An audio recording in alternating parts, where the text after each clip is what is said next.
दोस्तों आज हम एक्सप्लेन करने वाले हैं कृष्णम्मा मूवी को, जिसकी डिमांड आप लोगों ने की थी, इसलिए वीडियो को अभी लाइक कर दीजिए। हम चलिए कहानी शुरू करते हैं। तो मूवी की शुरुआत में हमें साल 2015 का सीन दिखाया जाता है, जहां हम देखते हैं कि जंगल में बांद्रा और कोटी नाम के दो आदमी गड्ढा खोद रहे होते हैं, जिनके बीच किसी बात पर बहस होने लगती है। तो वो दोनों एक दूसरे से लड़ जाते हैं। तब बांद्रा कोटी पर भारी पड़ता है और वो उसे पेड़ पर बांधकर उसके ऊपर गुड़ की चाशनी फेंक देता है। जिसके बाद सीन 3 साल बाद का शिफ्ट होता है, जहाँ दो आदमी जंगल में लकड़ियाँ काट रहे होते हैं। तभी वहाँ एक आदमी नोटिस करता है कि बहुत सारी चींटियाँ लाइन से कहीं जा रही हैं, जिसका वो दोनों पीछा करने लगते हैं। और वो देखते हैं कि चींटियों ने किसी इंसान के सर को बुरी तरह से खा लिया है, जिसे देख के वो दोनों बहुत डर जाते हैं और जल्दी से पुलिस को बुलाते हैं। अब इंस्पेक्टर रमा अपनी टीम के साथ क्राइम स्पॉट वाली जगह पर पहुँचता है, जहाँ वो देखता है कि इस आदमी को किसी ने मारकर जमीन में गाड़ रखा है और उसके सर को बाहर छोड़कर उसके ऊपर चाशनी गिरा रखी है, जिससे वहाँ की सारी चींटियाँ धीरे धीरे करके उसे खा जाएं। इसी वजह से उस आदमी का फेस बिल्कुल खराब हो गया है और उसे पहचान पाना बहुत मुश्किल है। इसके बाद इंस्पेक्टर रमा अपनी तहकीकात में लग जाता है और लाश को पोस्टमार्टम के लिए भिजवा देता है। तभी कहानी कुछ साल पीछे 2002 में जाती है, जहाँ हम बांद्रा, कोटी और शिवा नाम के 3 दोस्तों को देखते हैं, जिनकी दोस्ती बहुत ही गहरी थी। इनमें से शिवा प्रिंटिंग प्रेस में काम करता है, वहीं कोटी और बांद्रा स्मगलर के साथ जुड़कर स्मगलिंग का काम करते हैं। हालांकि इनको शिवा हमेशा समझाता रहता है कि ये काम उनके लिए बिल्कुल अच्छा नहीं है, इससे तुम दोनों फंस सकते हो। लेकिन वो दोनों शिवा की बात न मानकर स्मगलिंग के गलत काम में लगे रहते हैं। फिर कुछ दिन बाद कोटी और बांद्रा का मालिक उन दोनों को अपने पास बुलाता है और उन्हें माल की डिलीवरी लेने के लिए भेजता है। तब वो लेते वक्त उन दोनों के पीछे अंडर कवर पुलिस लग जाती है, जिनसे बचने के लिए वो दोनों अपना माल लेकर राजू नाम के गुंडे के अड्डे पर घुस जाते हैं और उनका पीछा करके पुलिस भी वहाँ पहुँच जाती है। लेकिन वो दोनों तो वहाँ से निकलकर भाग जाते हैं और यह पुलिस वालों को गलतफहमी हो जाती है कि कोटी और बांद्रा राजू को माल डिलीवर करने आए थे, जिस वजह से पुलिस राजू को अरेस्ट कर लेती है और उसे जेल में डाल देती है। अब उसके अगले दिन कोटी और बांद्रा शिवा के प्रिंटिंग प्रेस में बैठे होते हैं, जहाँ उनके पास मीना नाम की लड़की अपनी बुक प्रिंट करवाने आती है, जिसे देखते शिवा को उससे पहली नजर में प्यार हो जाता है और वो उसकी बुक प्रिंट करने लगता है। तभी शिवा से बुक प्रिंट करने में कुछ गलती होती है, जिसको देख के मीना उस पर भड़क जाती है कि तुम्हारी प्रिंटिंग मशीन की वजह से मेरी सारी बुक खराब हो गई। तब उसे भड़कता देख वहाँ बैठा बांद्रा मीना के पास आकर उसे सुनाने लगता है, क्योंकि उसे बिल्कुल पसंद नहीं था कि कोई उसके दोस्तों को कुछ भी कहे, जिस वजह से बांद्रा और मीना के बीच काफी लंबी बहस होने लगती है। लेकिन कोटी बांद्रा को शांत कराकर मामले को सुलटा देता है। अब उसी दिन बांद्रा किसी काम से बाजार जाने लगता है, जहाँ वो रास्ते में अंजलि नाम की लड़की से टकराता है और बांद्रा अंजलि को देखते पसंद करने लगता है। वहीं दूसरी तरफ हमें मीना को दिखाया जाता है, जो आज मूवी देखने थिएटर जाती है, पर वहाँ उसके पहुँचने से पहले ही टिकट खत्म हो गई थी। तब वहीं एक आदमी ब्लैक में मूवी के टिकट्स बेच रहा होता है, जिसे देख के मीना भी उससे टिकट खरीदने लगती है। लेकिन यहाँ वो आदमी मीना से बदतमीजी करता है और उसके साथ मूवी देखने के लिए कहता है, यहाँ तक कि वो उसका हाथ भी पकड़ लेता है। तब वहीं खड़ा शिवा ये सब देख लेता है और वो उस आदमी के पास आकर मीना का हाथ उससे छुड़ाता है और फिर वो मीना को अपनी टिकट देने लगता है, जिसको लेने से पहले तो मीना मना करती है, लेकिन शिवा की फोर्स करने पर वो उसका टिकट लेकर मूवी देखने अंदर चली जाती है। अब उसके जाने के बाद तो वो आदमी शिवा को मारने लगता है, जिस वजह से उसको काफी चोटें आती हैं। इधर बांद्रा को जैसे शिवा की ऐसी हालत के बारे में पता चलता है, तो वो उसी थिएटर के बाहर आकर उस आदमी को बहुत ही बुरी तरह मारता है, जिसे रोककर कोटी और शिवा उसे वहाँ से घर ले जाते हैं और उस आदमी की जान बचा लेते हैं। अब ऐसे काफी दिन बीत जाते हैं, जहाँ मीना शिवा को और अंजलि बांद्रा को प्यार करने लग जाती है, यानी इन दोनों की लव स्टोरी चालू हो गई थी और वो सब एक दूसरे के साथ काफी ज्यादा खुश थे।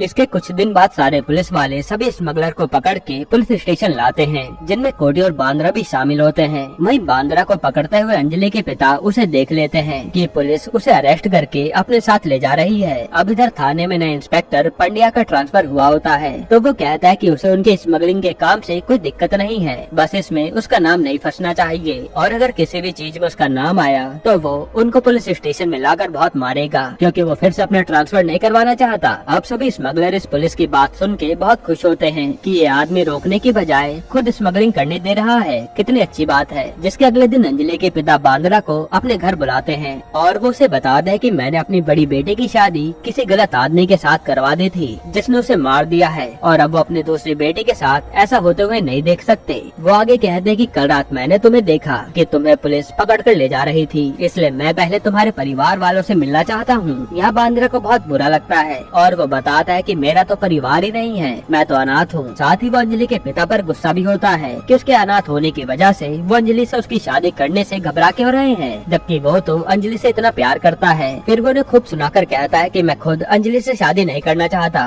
क्योंकि आप इसके लिए राजी नहीं हैं। और ये सब कहकर वो यहाँ से चला जाता है और यहीं पर उनकी लव स्टोरी खत्म होती है। अब उसके अगले दिन शिवा बांद्रा के हाथ में गोल्ड की चैन रख के बताता है कि आज मैं मीना के घर उससे शादी की बात करने जा रहा हूँ और अगर मीना के घर वालों ने उसकी शादी मेरे साथ करने के लिए हाँ कर दी तो मैं उसी टाइम ये गोल्ड की चैन मीना के गले में डाल दूंगा। जिस पर बांद्रा उसे कहता है कि हम अनाथ लोगों के साथ किसी के भी घर वाले शादी नहीं करने देंगे और तुम्हें भी मेरी तरह मना कर देंगे। जिसके बाद वो शिवा का हाथ झटकता है और उसकी गोल्ड चैन नदी में गिर जाती है। इससे शिवा को बांद्रा पर गुस्सा तो बहुत आता है लेकिन वो उसे कुछ कह नहीं पाता। साथ ही उसे बांद्रा के कही बात पर थोड़ा बहुत विश्वास तो होने लगता है, इसलिए वो मीना के घर जाने से मना कर देता है। इधर जैसे मीना को ये बात पता चलती है तो वो बांद्रा के पास पहुंचकर उसके ऊपर भड़क जाती है कि तुमने शिवा को रोका था ना। जिस पर बांद्रा बताता है कि मैं अंजलि के पिता से अपनी शादी की बात करने गया था लेकिन उन्होंने तो मेरे अनाथ होने की वजह से अंजलि के साथ शादी के लिए मना कर दिया। जिसकी बात सुन के मीना को भी उस पर तरस आता है और वो उसके हाथ पर राखी बांध देती है कि आज से तुम्हारी मैं बहन हूँ। जिसे ऐसा करता देख बांद्रा को रोना आ जाता है और वो खुशी से उसके पास रखे सारे पैसों को मीना को दे देता है। इसके बाद बांद्रा और कोटी दोनों मीना को अपनी बहन मान लेते हैं। साथ ही वो मीना की माँ को भी अपनी माँ समझने लगते हैं। ऐसे कुछ दिन बीतते हैं और फिर एक दिन मीना की माँ की बहुत तबीयत खराब हो जाती है और डॉक्टर मीना को बताता है कि इनको बचाने के लिए हमें ऑपरेशन करना पड़ेगा, जिसके लिए आपको 3 लाख रुपए जमा करने होंगे और आपके पास बस 1 हफ्ते का समय बचा है, जिसके बाद हम इन्हें नहीं बचा पाएंगे। इधर जैसे ही बांद्रा, कोटी और शिवा को इस बात का पता चलता है तो वो सीधा मीना के घर पहुंच जाते हैं, जहां मीना उन्हें बताती है कि मां को बचाने के लिए ऑपरेशन करवाना पड़ेगा, जिसके लिए डॉक्टर ने 3 लाख रुपए जमा करने को कहा है। अब 3 लाख सुनते ही वो तीनों सोच में पड़ जाते हैं कि इतना पैसा वो 1 हफ्ते में कहां से लाएंगे। जिस पर बांद्रा और कोटी शिवा को कहते हैं कि अब हमें 3 लाख लाने के लिए स्मगलिंग करनी पड़ेगी, जिससे माँ का इलाज करवाने के लिए पैसे आ जाए। तब शिवा उन्हें कहता है कि तुम ये काम अकेले नहीं करोगे, माँ के लिए मैं भी स्मगलिंग का सामान डिलीवर करूंगा। तो बांद्रा भी मान जाता है। जिसके बाद वो तीनों माल लेकर स्मगलिंग के लिए निकल जाते हैं। तो रास्ते में उन्हें राजू और उसके गुंडे पकड़ लेते हैं। यहाँ राजू बांद्रा को कहता है कि तुम्हारी वजह से मैं 10 महीने जेल की सजा काट कर आ रहा हूँ, इसलिए आज मैं तुमसे इसका बदला लेकर रहूंगा। जिस पर बांद्रा उससे माफी मांगता है और बताता है कि उसकी बहन मीना की माँ के इलाज के लिए 3 लाख रुपए की जरूरत है, इसलिए तुम अभी मुझे जाने दो, मैं तुम्हारे पास बाद में जरूर आऊंगा। ये कहकर बांद्रा राजू के पैरों में पड़ जाता है, जो कि उसने आज तक कभी करा नहीं था। यह राजू बांद्रा को कहता है कि मैं एक शर्त पे तुम्हें जाने दूंगा कि तुम्हें अपनी बहन को मेरे साथ एक रात सोने के लिए भेजना पड़ेगा। ये सुनते बांद्रा को बहुत गुस्सा आता है और वो राजू और उसके आदमी को खूब मारता है, जिन्हें लड़ता हुआ पुलिस देख लेती है और वो कोटी बांद्रा और शिवा को अरेस्ट कर लेती है। अब सीन फिर से 2015 में शिफ्ट होता है। जज इंस्पेक्टर रमा उस आदमी के कातिल को ढूंढ रहा था और वो उस जगह के नजदीक सारे सीसीटीवी कैमरा को चेक करता है। तभी उसकी नजर चाय की टपरी पर जाती है, जिसमें बांद्रा और कोटी रोज चाय पीने वहाँ आया करते थे। जिसके बाद रमा उन दोनों के बारे में पता लगाना शुरू करता है और फिर वो एक कांस्टेबल के पास जाकर उससे बांद्रा और कोटी के बारे में पूछने लगता है, क्योंकि वो कांस्टेबल 2002 में किसी पुलिस स्टेशन में था जब पुलिस उन तीनों को अरेस्ट करके लाई थी। लेकिन ऐसा क्या हुआ जो उस कांस्टेबल ने उसी साल अपनी नौकरी छोड़ दी, ये आपको आगे पता चल जाएगा। अब यहाँ वो कांस्टेबल रमा को सारी बात बताना शुरू करता है कि ये लोग 2 नहीं बल्कि 3 थे। यहीं से फिर सीन साल 2002 में शिफ्ट होता है, जहाँ यही कांस्टेबल वहाँ के इंस्पेक्टर को बताता है कि इन तीनों ने कुछ भी नहीं करा है। राजू ने इनकी बहन के बारे में बुरा भला कहा था तो गुस्से में इन्होंने उसे मारा है। जिसके बाद सुन के वो इंस्पेक्टर उन तीनों को छोड़ देता है। पर तभी एक पुलिस वाले की नजर इनकी कार में जाती है, जिसमें स्मगलिंग का माल रखा था और फिर इन तीनों को स्मगलिंग के केस में अरेस्ट कर लिया जाता है। यहाँ शिवा अपने आप को कोसने लगता है कि वो क्यों उनके साथ ये काम करने आ गया। जिसके बाद पुलिस उन तीनों को बहुत मारती है। अब पुलिस स्टेशन में दासू पहुंचकर इन तीनों को छुड़ाने के लिए इंस्पेक्टर को घूस देने लगता है, क्योंकि ये लोग उसी का माल स्मगल कर रहे थे। जिसके लिए इंस्पेक्टर मान जाता है और उसे 2 लाख रुपए की डिमांड करता है। तभी सुनकर दासू चुपचाप वहाँ से निकल जाता है और ऐसे 2 दिन निकल जाते हैं, लेकिन दासू पैसे लेकर थाने नहीं आता। इधर बांद्रा और कोटी आस लगाए होते हैं कि दासू पैसे लेकर उन्हें छुड़ा लेगा, लेकिन वो तो दिखता ही नहीं। जिसके बाद पुलिस इन तीनों को कोर्ट ले जाने लगती है, लेकिन इससे पहले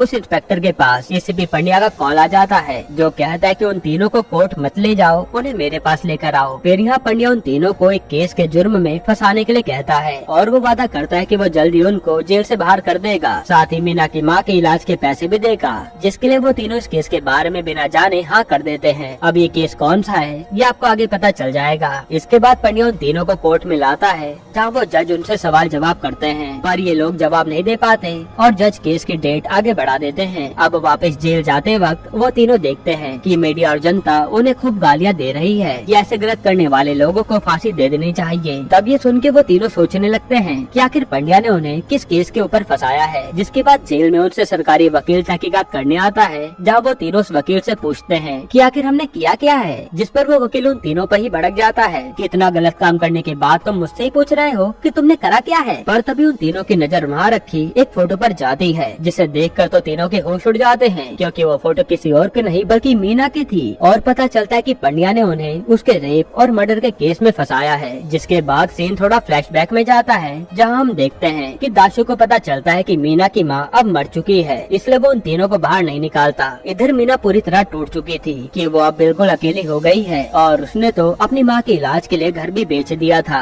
जिसके बाद मीना अपनी पढ़ाई के लिए हॉस्टल चली जाती है और जिस दिन दशहरे की वजह से पूरा हॉस्टल खाली होता है, तब मीना ही हॉस्टल में बची थी। तभी उस रात एक नेता अपनी जीत की खुशी में एमएलए के बेटे अर्जुन और उसके 2 आदमियों को लेकर मीना के हॉस्टल पहुंच जाता है और उन्हें किसी भी लड़की के साथ एंजॉय करने के लिए कहता है, ताकि वो अगली बार भी उसकी जीतने में मदद करे। तभी अर्जुन की नजर वहाँ अकेली बैठी मीना पर जाती है। फिर वो तीनों मिलकर मीना का रेप करते हैं और उसे मार डालते हैं। अब जैसे अर्जुन के पिता को इस बारे में पता चलता है, तो वो अपनी एमएलए की पावर से पंड्या को ऑफर देकर किसी 3 आदमी को इस केस में फंसाने को कहते हैं, जिसके बदले में वो उसे प्रमोशन दिलवा देंगे। ये सुनकर पंड्या उसकी बात मान लेता है और तभी उसे पता चलता है कि दूसरे थाने में बांद्रा, कोटी और शिवा को पकड़ रखा है, इसलिए वो तीनों को अपने पास बुलाकर उस केस में फंसा देता है। यहाँ पांड्या को ये भी पता चलता है कि शिवा मीना से प्यार करता है, तो वो उसके घर में मीना की फोटो और उसकी दीवारों पर मीना का नाम लिखवा देता है, जिससे पूरा इल्जाम उन तीनों पर लग जाता है। अब यहाँ प्रेजेंट में वकील को ये सब समझ आ गया था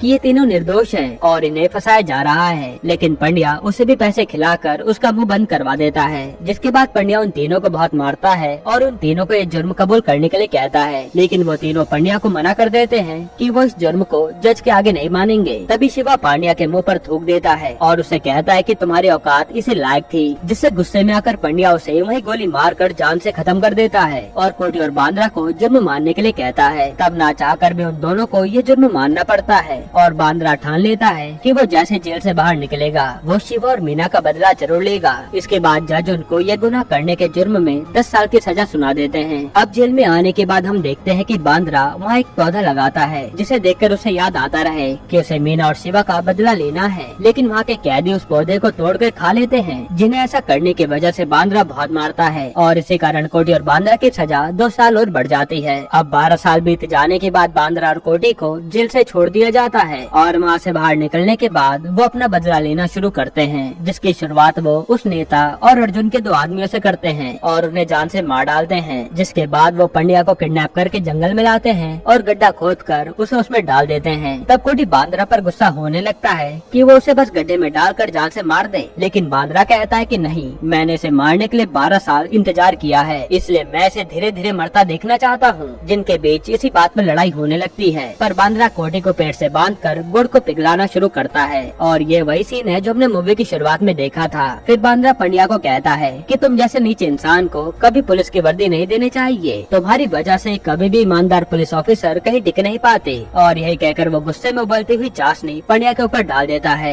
इससे पंड्या बहुत तड़पता है और फिर उसके ऊपर चाशनी गिरने की वजह से चींटियां 3 दिन में उसका पूरा मुंह खा जाती हैं। यानी इंस्पेक्टर रमा को जंगल में जिसकी लाश मिली थी वो असल में पंड्या ही था। अब प्रेजेंट में इंस्पेक्टर रमा सारी बात सुन के कोटी और बांद्रा पे अफसोस जताता है। साथ ही उसका ऑफिसर उसे बताता है कि कोटी और बांद्रा ने अभी तक सभी को मार दिया है, लेकिन एमएलए का बेटा अर्जुन अभी भी जिंदा है, इसलिए हमें उसको जाकर बचाना चाहिए। लेकिन रमा उससे कहता है कि मैं अर्जुन को नहीं बचाऊंगा, अगर मैं भी बांद्रा की जगह होता तो मैं भी यही करता। इधर हमें अर्जुन को दिखाया जाता है जहाँ वो किसी मंदिर में पूजा कर रहा होता है। तभी वहाँ बांद्रा और कोटी पहुँच जाते हैं। यहाँ बांद्रा अर्जुन के सारे गुंडों को मार के अर्जुन तक पहुँचता है और उसके पेट में तलवार घुसाकर मार डालता है। फिर वो दोनों सोचते हैं कि वो शिवा के बिना जिंदा रहकर क्या ही करेंगे, क्योंकि उनका तो शिवा के बिना कोई और था ही नहीं। इसलिए जब अर्जुन के गुंडे उन पर हमला करते हैं तो वो किसी पर हाथ नहीं उठाते और फिर अर्जुन के गुंडे उन दोनों को मार डालते हैं। यानी बांद्रा और कोटी भी शिवा के पास पहुंच गए थे। यहीं पर ये मूवी खत्म होती है। दोस्तों, आपको ये मूवी कैसी लगी हमें कमेंट में जरूर बताइएगा, और इसके अलावा आप कौन सी मूवी का एक्सप्लेनेशन चाहते हैं वो भी कमेंट कीजिएगा।